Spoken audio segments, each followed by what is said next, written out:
రాష్ట్ర ప్రభుత్వాన్ని విమర్శించిన కేసీఆర్ పై మండిపడ్డారు కాంగ్రెస్ నేతలు. 9 నెలల తర్వాత కేసీఆర్ ఫామ్ హౌస్ నుంచి బయటకు వచ్చి అబద్దాలే మాట్లాడారని విమర్శించారు. మరోసారి బీఆర్ఎస్ కు ప్రజలు ఓట్లు వేసే పరిస్థితి లేదన్నారు.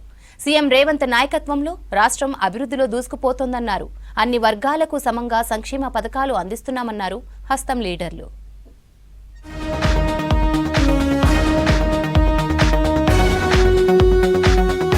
కేసీఆర్ 6 నెలల తర్వాత ఫామ్ హౌస్ నుంచి బయటకు వచ్చి గోబెల్స్ ప్రచారం చేశారని విమర్శించారు మల్లు రవి.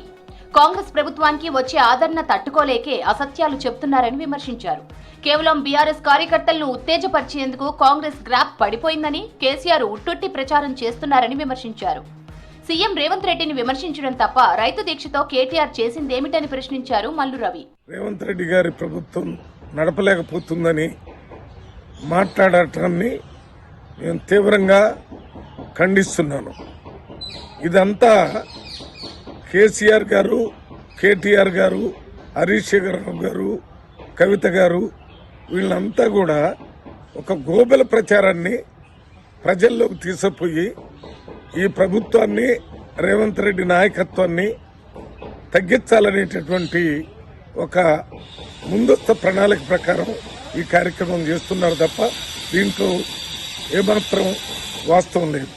కేసీఆర్ వ్యాఖ్యలకు ఎంపీ చామల కిరణ్ కుమార్ కౌంటర్ ఇచ్చారు. 5 ఏళ్ల వరకు రాష్ట్రంలో ఉప ఎన్నికలు వచ్చే అవకాశం లేదన్నారు. లోకల్ బాడీ ఎన్నికల్లో కూడా బీఆర్ఎస్ కు ఉనికి ఉండదన్నారు. చిత్తశుద్ధి ఉంటే ప్రతిపక్ష నేతగా అసెంబ్లీకి వచ్చి మాట్లాడాలన్నారు కిరణ్ కుమార్. ఇప్పుడు కాంగ్రెస్ పార్టీ గ్రాఫ్ పడిపోయింది, బై ఎన్నికలు వస్తాయి, మళ్ళీ మేము గెలుస్తామని చెప్పి మీరు మీ కార్యకర్తలను ఉత్తేజపరచడానికి ఏదో చెప్పినట్టుగా ఉంది తప్ప మీకు అసలు చిత్తశుద్ధే లేదు.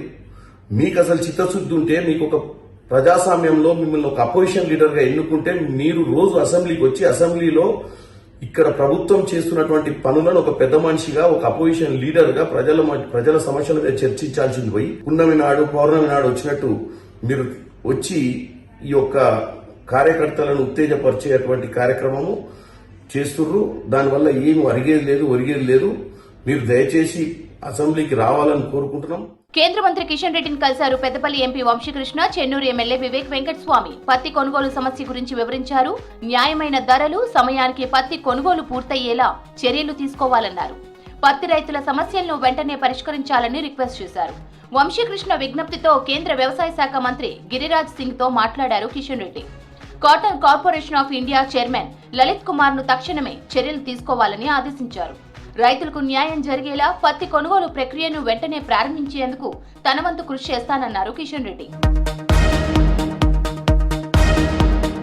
రంగారెడ్డి జిల్లా కొందుర్గులోని ఎస్సీ ఎస్టీ హాస్టళ్లలో ఆకస్మిక తనిఖీలు చేశారు ఎమ్మెల్యే వీర్లపల్లి శంకర్. విద్యార్థులను కలిసి వారి సమస్యలను అడిగి తెలుసుకున్నారు. తన సొంత నిధులతో 15 రోజుల్లోనే కొత్త టాయిలెట్ల నిర్మాణంతో పాటు తరగతి గదిలో బెంచీలను ఏర్పాటు చేస్తామని చెప్పారు ఎమ్మెల్యే వీర్లపల్లి శంకర్.